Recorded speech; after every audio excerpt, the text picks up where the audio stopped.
जीवन के अनंत विस्तार से लेकर पृथ्वी की सीमित परिधि तक हर चीज का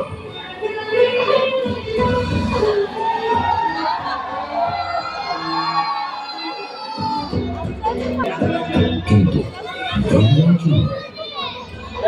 क्योंकि गंगा कोई नदी नहीं है, आस्था की अविरल तरल धारा है गंगा। विश्वासों की वाहिनी, संस्कृतियों की सरिता है गंगा।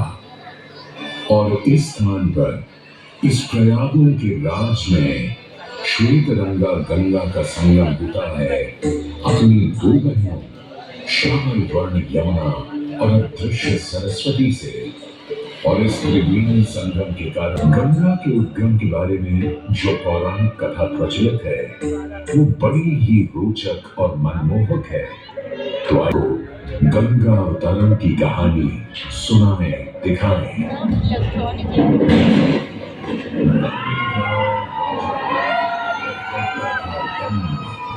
पूरी पृथ्वी पर फैला था उसका ही आतंक।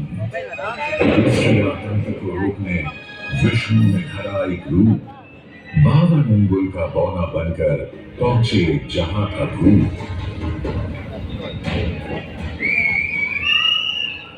सारे दरबारी बौने ब्रह्मा पर हंसे, पर बाली ने जब उसे दान मांगने को कहा तो उसने कुटिया बनाने को केवल 3 पग भूमि मांगी।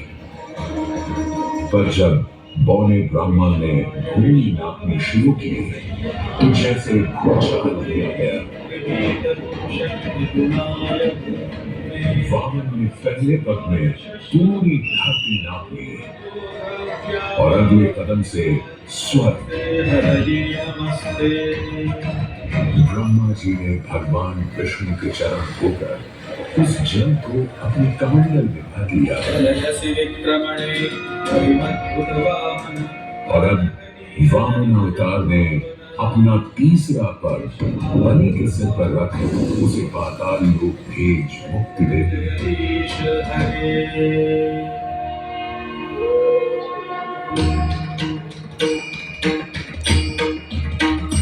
अब स्वर्ग लोक में भगवान ब्रह्मा जी ने जब चरणामृत में हाथ डाला तो वहीं से निकल आई चंचल निर्मल धवल गंगा जी।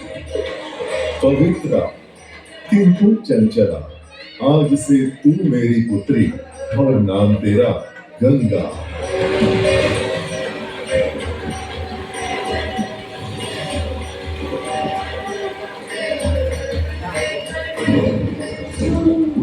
कुछ समय बाद सतयुग में इक्ष्वाकु कुल के सूर्यवंशी राजा सगर ने सारे संसार को जीतने के लिए एक अश्वमेध यज्ञ का संकल्प किया।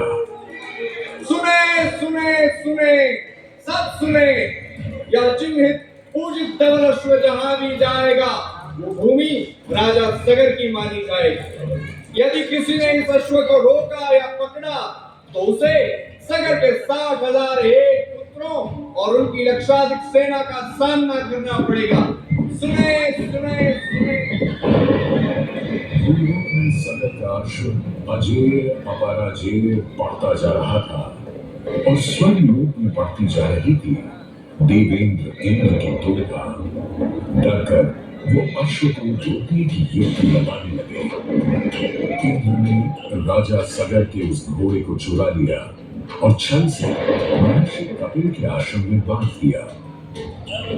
घोड़े को खोजते हुए राजा सगर के 60,000 पुत्र महर्षि कपिल के आश्रम में पहुंचे। वहां घोड़े को बंधा हुआ देख क्रोधित पुत्रों ने कपिल मुनि को घोड़ा चोर समझा और उन्हें अपशब्द कहने लगे। वाचाल कुमारों, यदि कपिल ऋषि ने खोली आंख तो तपस की योगाग्नि से जलकर तुम सब हो जाओगे राख।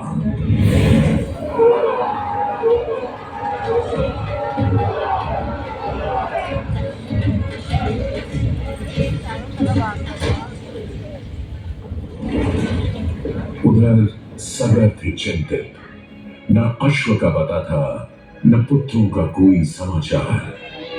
पिता का दुख देख पुत्र अंशुमन चल पड़े खोज पर। जब महर्षि कपिल के आश्रम पहुंचे तो देखा अश्व को और साथ ही अपने 60,000 भाइयों की भस्म को। महर्षि से की क्षमा याचना और पूछा तर्पण का उपाय। तुम्हारे भाई थे घमंडी, अविवेकी और अभिमानी। भस्म कर दिया उन्हें मैंने, जो उन्होंने मेरी नहीं मानी।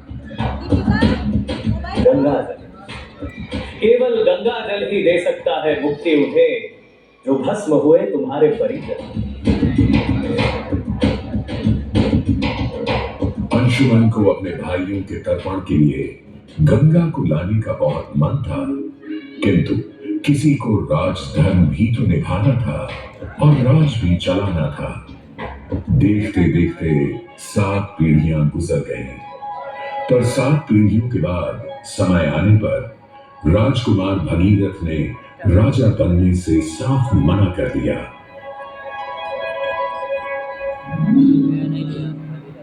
क्षमा कीजिए,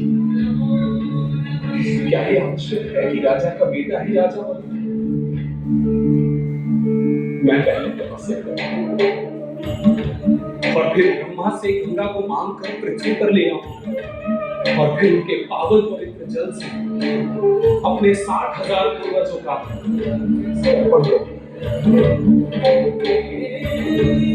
पल, दिन, वर्ष बदले, ऋतुओं की हवा बदली, नदियों के किनारे बदले, किंतु नहीं बदला भगीरथ का संकल्प। गंगा उतरा।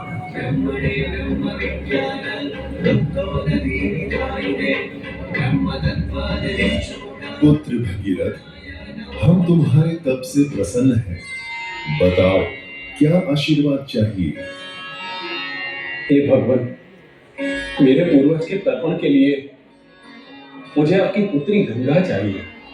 तथास्तु, किंतु यदि गंगा स्वर्ग से सीधे धरती पर गिरी तो पृथ्वी को चीरते हुए गंगा सीधे पाताल में पहुंच जाएगी। इसलिए तुम भगवान शिव शंकर को मनाओ ताकि गंगा जब स्वर्ग से नीचे उतरे तो वो उसे अपनी जटा में थाम ले। अब भगीरथ ने एक अंगूठे पर खड़े होकर भगवान शंकर को मनाने के लिए शिव शंकर का जाप शुरू कर दिया।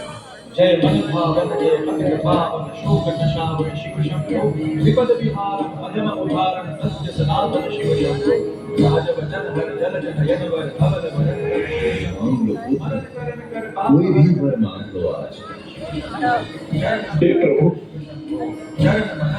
जब गंगा स्वर्ग से धरती पर गिरे तब आप बीच में उन्हें अपनी जटाओं में साध लें, नहीं तो पूरी पृथ्वी नष्ट हो जाएगी। बस इतनी सी बात? ठीक है, ब्रह्मदेव से कहो शिव तैयार है, आने दो गंगा को, आने दो।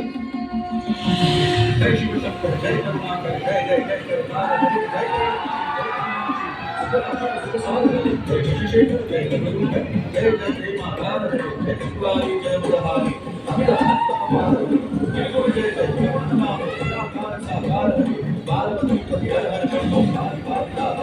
जय रामेश्वर जय रामेश्वर वैद्यनाथ के हार है मल्लिकार्जुन सोमनाथ के महाकाल ओंकार है जय विश्वेश्वर जय विश्वेश्वर भीमेश्वर जगदार है काशीनाथेश्वर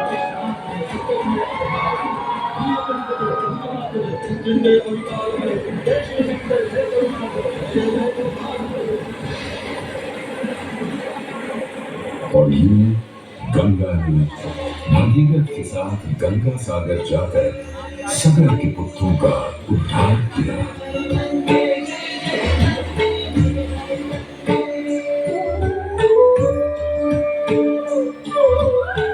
साथ ही वह भारत की सबसे महत्वपूर्ण नदी बन गई, जिसका भारत के जीवन में धार्मिक, आर्थिक, सामाजिक, ऐतिहासिक अभिदान अनंत है। हे मां गंगे, हे जगदम्बे, हे मां गंगे। मोक्षदायिनी गंगा का यमुना और सरस्वती के साथ त्रिवेणी संगम मोक्ष का संगम है। प्रत्येक 12 वर्षों में यह महाकुंभ का स्नान करता है सर्व सिद्धि प्रदान और देता है मोक्ष का वरदान।